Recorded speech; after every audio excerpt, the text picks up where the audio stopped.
Una joven de 18 años de edad es atacada brutalmente, siendo internada de manera inmediata en una clínica en el área de tratamientos intensivos, luego de salir con su novio pasada la medianoche, siendo ya el 1 de enero de 1994, en la ciudad de Barranquilla, Colombia. La joven salió esa noche a festejar la Nochevieja y jamás regresó a casa.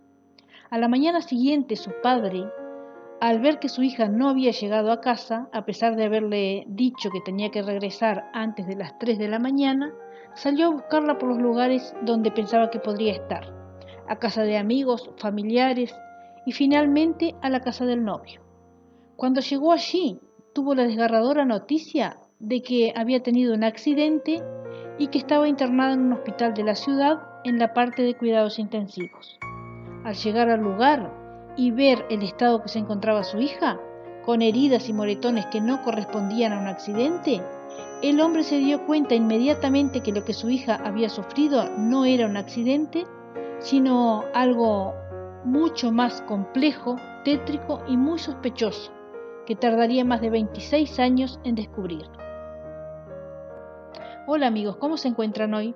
Soy Ana María, bienvenidos nuevamente a nuestro canal a ver un nuevo video, un nuevo caso. El caso de hoy se trata de la misteriosa muerte de Nancy Mestre, una joven de 18 años de edad que soñaba con ser abogada, oriunda de la ciudad de Barranquilla, Colombia, quien sufrió un brutal ataque al que hicieron pasar por accidente, pero su padre nunca dejó de investigar y conocer la horrenda verdad de lo que le sucedió a su hija la última noche que la vio con vida. Nancy Mariana Mestre Vargas nació en Barranquilla, Colombia, el 23 de diciembre de 1976, siendo sus padres Nancy Vargas, de profesión maestra, y Martín Mestre, arquitecto. Tenía un hermano mayor, Martín Eduardo. Su novio era Jaime Sade Cormane, quien era un empresario de 32 años de edad que pertenecía a una familia de origen árabe muy conocida en Barranquilla. Culminó sus estudios secundarios en el año 1993 en el colegio Marymount, que era uno de los colegios más prestigiosos de la ciudad, y en él había estudiado desde preescolar. Según relatan quienes la conocían, Nancy era una chica muy alegre, extrovertida, comunicativa y muy conocida en Barranquilla, su ciudad natal. Había culminado sus estudios secundarios y estaba a punto de ingresar a la universidad a estudiar la carrera de abogacía, siendo siempre una excelente estudiante y con un brillante futuro. Era también muy aplicada y responsable. Fue por este motivo que al realizar la prueba TOEFL había obtenido la mayor calificación. Este es un examen de inglés que certifica internacionalmente el dominio del idioma a aquellas personas que su lengua materna es diferente al inglés. Teniendo en cuenta este breve contexto, pasamos al día de los hechos. Nancy eligió la noche del 31 de diciembre de 1993, coincidiendo con la celebración de fin de año, para comunicarles a sus padres la maravillosa noticia referente a sus calificaciones. Pero con ella también les dijo que para poder continuar con sus estudios debería mudarse a Estados Unidos. Con alegría y tristeza por las noticias que Nancy les había dado, la familia celebró en su casa la llegada del año 1994. Nancy tenía como propósito personal ser la mejor abogada y por eso había sido siempre una excelente estudiante. Todo transcurrió normalmente en la casa de la familia Mestre, donde se encontraban el matrimonio y sus 2 hijos. Pasadas las 12 de la noche llega Jaime, el novio de Nancy. La invitó a Nancy a salir a celebrar el año nuevo pidiéndole permiso a su padre para salir con él. Martín Mestre, el padre de Nancy, le permitió que saliera, pero con la condición de que antes de las 3 de la mañana ya tenía que estar nuevamente en la casa. Ambos salieron en la camioneta Chevrolet Silverado blanca y tomaron la autopista vía Puerto Colombia para dirigirse a la discoteca Baja Beach, y como el lugar estaba repleto decidieron volver a Barranquilla para allí visitar a familiares y amigos para saludarlos por la llegada del año nuevo. Fueron visitando a diferentes amigos, los que vivían en diferentes partes de la ciudad.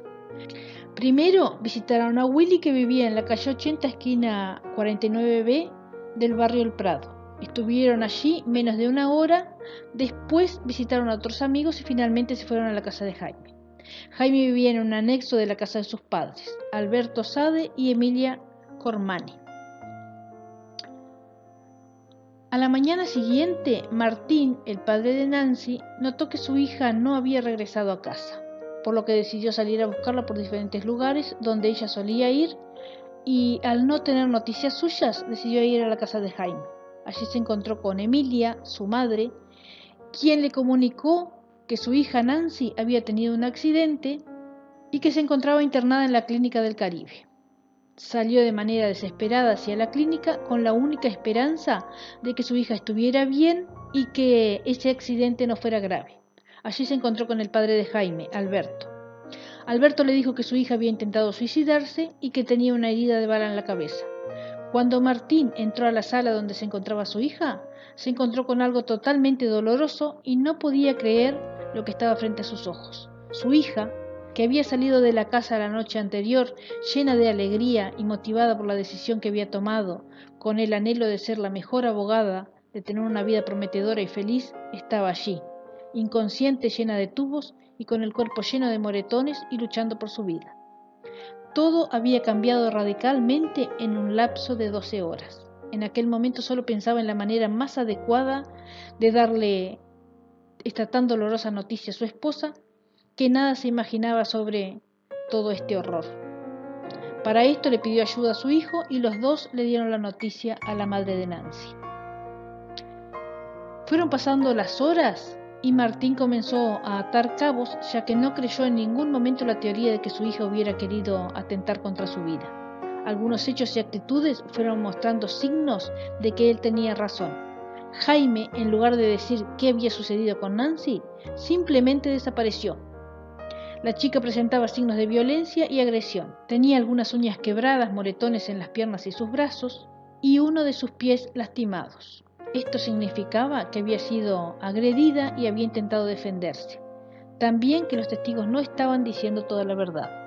Pasaban los días y el estado de salud de Nancy continuaba muy delicado, ya que permanecía en coma. Las investigaciones no avanzaban y Jaime, que era la única persona que podía decir lo que había sucedido realmente aquella noche, seguía desaparecido. Su familia tenía la esperanza de que Nancy recobrara la conciencia y pudiera testificar para así lograr aclarar todo lo sucedido, porque era más que claro que no se trataba de ningún intento de suicidio y los responsables deberían pagar por eso. Se confirmaban todas estas sospechas, sumando a todas las pruebas dichas anteriormente, a las actitudes de los padres de Jaime ante este hecho. No comunicaron inmediatamente a sus padres sobre el accidente de Nancy, sino que Martín se enteró porque salió a buscarla y fue a la casa de Jaime, y fue allí donde se enteró parte de lo sucedido.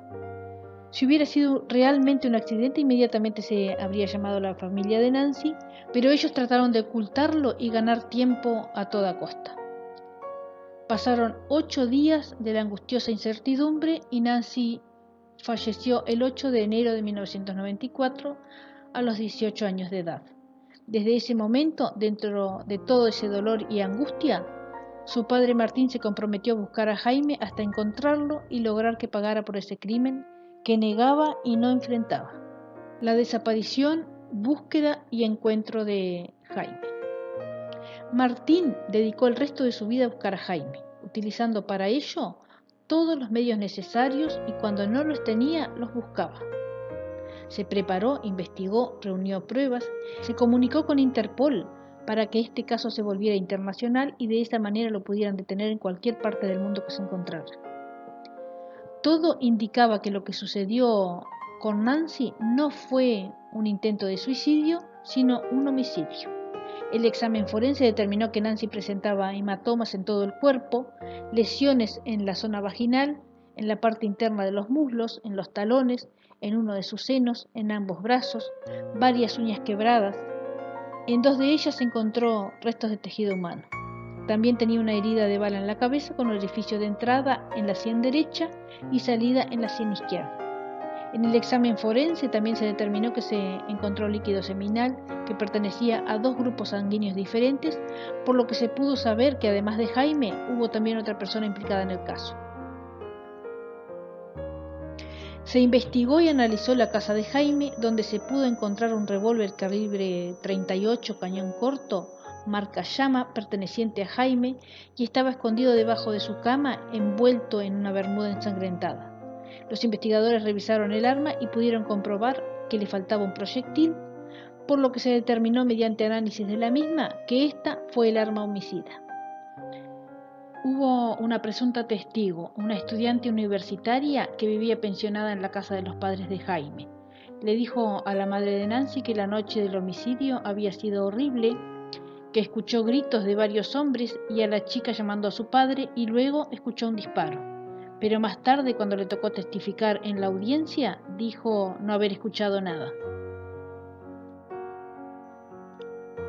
El juicio se realizó en el juzgado 11 penal del circuito de Barranquilla en ausencia de Jaime porque no se tenía ninguna pista sobre su paradero y a cargo del doctor José Faustino Pareja G, el fiscal Luis Felipe Colmenares Russo y de oficio se nombró al doctor Orlando Redondo Guzmán para representar a Jaime. El doctor Carlos Elect Salomé actuó en representación de la familia de Nancy.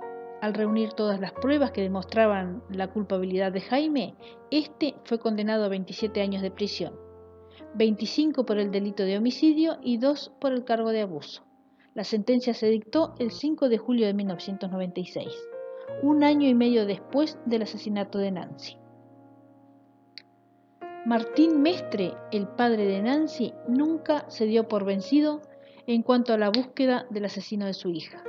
Nunca permitió que se olvidara y cada poco tiempo iba a la policía a pedir información sobre el estado del caso y si se tenía noticias sobre el paradero y captura del asesino.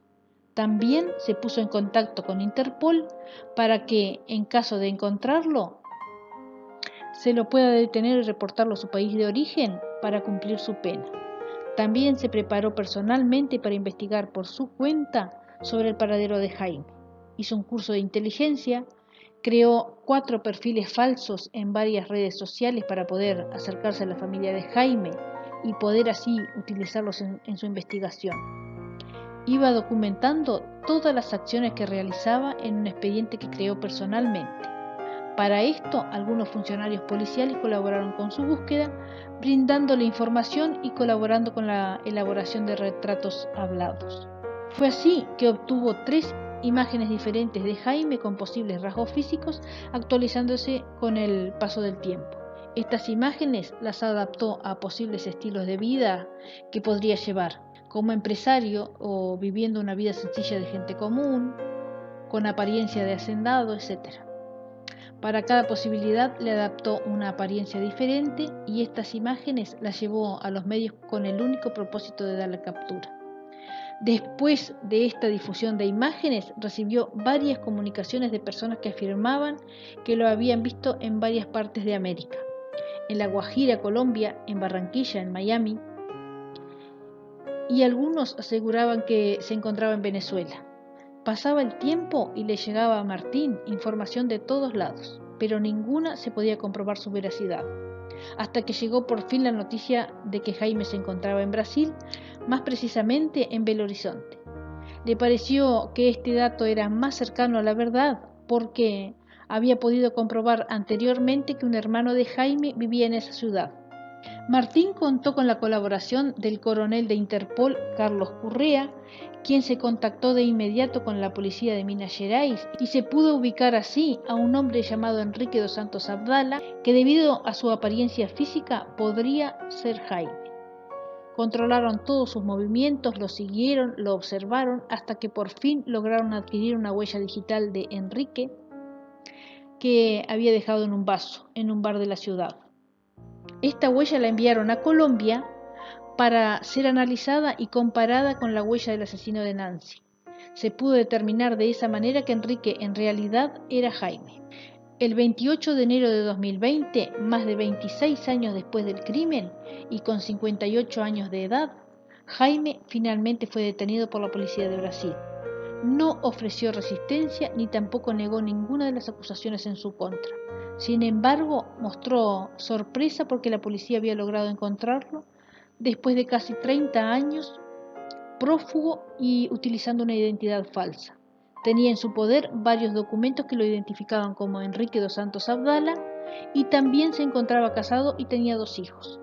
Se esperaba que por fin Jaime dijera qué había sucedido realmente aquella noche del 1 de enero de 1994, ya que los análisis forenses demostraban que además de Jaime hubo otra persona implicada en este horrible crimen.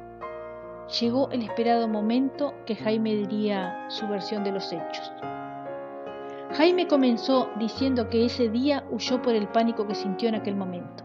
Escribió una carta dirigida a toda la población de Barranquilla, especialmente a los familiares y amigos de Nancy. Esta carta constaba de 5 páginas y fue dada a conocer el 24 de junio de 2020.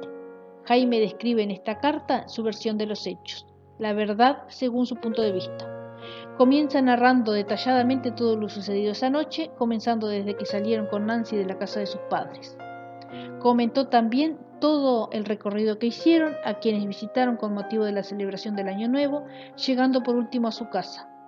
Comentó que Nancy en una ocasión, unos días antes de lo sucedido, le había dicho que sus padres le habían practicado un aborto, que por eso se encontraba en un estado depresivo. Dijo que él trató de cambiarle de tema y continuaron bebiendo alcohol y consumiendo cocaína. Detalló Jaime que llegaron a su casa, que él estacionó su auto, bajó con una botella de champagne y las copas, y Nancy bajó con el revólver. Dice que entraron a la casa y Nancy colocó el revólver en un mueble del dormitorio. Mientras tanto, Jaime llamaba a algunos amigos para saludarlos por el Año Nuevo. Dijo que después de eso, la noche transcurrió normalmente, que tuvieron relaciones sexuales sin violencia. Se durmieron y Nancy se despertó poco antes de las 5 de la mañana, alterada porque quería irse a casa, porque era muy tarde y su padre la iba a regañar, ya que le había dicho que tenía que estar allí antes de las 3 de la mañana. Según la declaración de Jaime, él se levantó rápidamente y fue al baño a lavarse la cara y a vestirse para llevar a Nancy a su casa, y que mientras estaba en el baño escuchó un disparo. Dijo que salió corriendo del baño y encontró a Nancy desnuda en el suelo, llena de sangre y con el revólver a su lado. Dijo que fue tal el impacto que sintió cuando vio esta terrible escena que salió corriendo a la casa de sus padres, que vivían al lado de su casa, pidiendo ayuda a gritos. Quien salió de inmediato fue el padre de Jaime y María, su inquilina. Dijo que María y su padre tomaron el cuerpo de Nancy, diciendo que al ella estar desnuda se deslizaba de sus manos, a lo que ellos trataban de sostenerla con fuerza, y fue por eso que le produjeron marcas en el cuerpo. Como pudieron, llevaron a Nancy hasta la camioneta de Jaime, la colocaron en la parte de atrás, la taparon y la llevaron de inmediato a la clínica del Caribe. El padre de Jaime y María ingresaron con Nancy a la clínica y mientras tanto Jaime regresó a su casa en la camioneta, donde le dijo a su madre lo que había sucedido.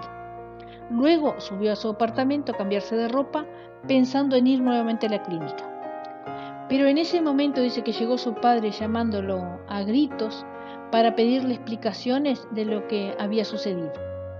Dice que sintió miedo y salió de la casa por la parte de atrás, tomó un taxi y se fue a Aracataca, un municipio colombiano del departamento de Magdalena.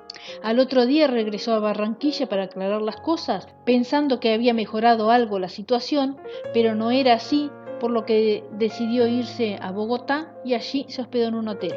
Desde allí se dedicó a ver todas las noticias sobre el tema, por lo que pudo darse cuenta que todas las culpas apuntaban hacia él, que no tenía escapatoria y que no estaba dispuesto a pagar por un crimen que no había cometido. Fue por eso que decidió huir hacia Brasil. Pasó por Leticia y Tabantiga. Dijo que allí pasó unos días y que pensaba volver esperando que Nancy sobreviviera y pudiera aclarar todo lo que había sucedido. Cuando se enteró sobre el fallecimiento de Nancy, supo que ya no tenía escapatoria, que no tenía cómo comprobar que estaba diciendo la verdad, porque aquella noche estaban solo él y Nancy, y ella ya no podía testificar.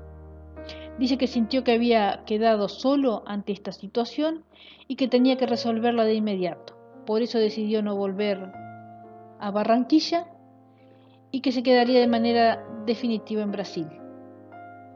Dijo que después se arrepintió de no haberse quedado, pero que lo invadió el pánico y por eso decidió huir.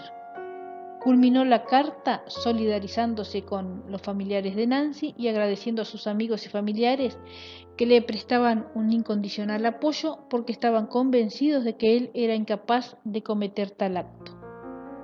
Los padres de Nancy, al conocer el contenido de esta carta, respondieron con gran indignación, principalmente por las acusaciones que se hacían en contra de Nancy. Afirmaron que estaban seguros que Jaime era el asesino de su hija, que ella tenía muchos planes de futuro, que pensaba estudiar, ser abogada, irse a Estados Unidos y que con todos esos planes a corto plazo era imposible que de un momento a otro ella atentara contra su vida, porque había salido de su casa esa noche muy contenta por las notas que había recibido en su prueba y con el proyecto de irse a vivir a Estados Unidos por motivos de estudios que para ese momento ya eran un hecho. También influía en la hipótesis de los padres de Nancy el hecho de que Nancy tenía firmes creencias religiosas, su moral era intachable, sus ganas de vivir y además todos los datos obtenidos de las averiguaciones se pudo comprobar que la teoría de suicidio no era viable. El hermano de Jaime y su esposa brasileña Marley escribieron unas cartas respaldando y solidarizándose con Jaime, a las que también hicieron públicas. Actualmente Jaime está recluido en una cárcel brasileña y hasta el momento no se tienen novedades sobre su extradición a Colombia. Jaime debe pagar los 27 años de cárcel que determinó la condena emitida en junio de 1996. Este veredicto prescribirá en el año 2023. No se tiene ninguna novedad sobre la extradición de Jaime, todo está en completo sigilo y nada se sabe sobre la fecha que será trasladado a Colombia para cumplir su condena, ya que Colombia no ha solicitado aún formalmente su traslado a Brasil. El Estado considera que al no ser un caso prioritario, no ha actuado como lo debe hacer y no ha puesto mucho esmero en solicitar la extradición de Jaime. Nancy era una chica de apenas 18 años de edad, con muchos sueños y proyectos, con muchas ganas de vivir, y su vida se vio interrumpida una noche que salió con su novio, llevando con ella la alegría de haber obtenido excelentes calificaciones en sus exámenes y con la esperanza de irse a Estados Unidos a estudiar para convertirse en la mejor abogada, como así siempre lo afirmaba. Quienes la conocían afirmaban que ella sería incapaz de quitarse la vida y mucho menos en el excelente momento que estaba viviendo. Le iba muy bien en sus estudios, se llevaba muy bien con su familia y no tenían conflictos. Por esto, la teoría del suicidio para ellos es inaceptable y no aceptan la declaración escrita en aquella carta por Jaime y mucho menos las acusaciones hechas a Nancy. También todas las pruebas forenses demuestran todo lo contrario de las afirmaciones de Jaime. Si él no tuviera algo de culpa en este hecho, no habría huido. Se piensa que él encubre a otra persona en este hecho por las pruebas de ADN encontradas en el cuerpo de Nancy. Jaime debe pagar su pena, aunque hayan pasado casi 30 años. No puede quedar impune porque no es justo para Nancy y tampoco para su familia. Su padre dedicó el resto de su vida a investigar por cuenta propia y buscar al asesino de su hija. Tardó todos estos años hasta encontrarlo y no es justo tampoco que después de ella haber sido asesinada, que él haya vivido su vida tranquilo, con otra identidad, haya formado una familia, que obviamente no son culpables de nada, y que Nancy no haya tenido la oportunidad ni siquiera de graduarse en la carrera que tanto amaba. Por eso tiene que haber justicia. La declaración de Jaime no es muy convincente, a pesar de haber sido una extensa carta de 5 hojas, porque no concuerda con las pruebas que se encontraron en el cuerpo de Nancy y sus actitudes en aquel momento tampoco lo favorecen mucho. Se espera que sea extraditado antes de que prescriba la sentencia y que pague su pena como debe ser, y que el padre de Nancy por fin sienta que ha cumplido con la memoria de su hija. Espero que este caso les haya parecido informativo, que dejen sus comentarios y que si desean hacerlo que lo hagan con respeto, principalmente hacia la víctima y sus familiares. Si desean suscribirse y dar me gusta, también se los agradezco, ya que de esa manera me estarían ayudando mucho. Estoy tratando de hacer lo mejor posible y apostando por mejorar en cada video que realizo. Y si desean dejar sugerencias para ello, también serán muy bien recibidas. Sin nada más que decir, me despido de ustedes esperando que tengan una excelente jornada. Nos veremos nuevamente en un próximo video. Cuídense mucho, hasta pronto, gracias.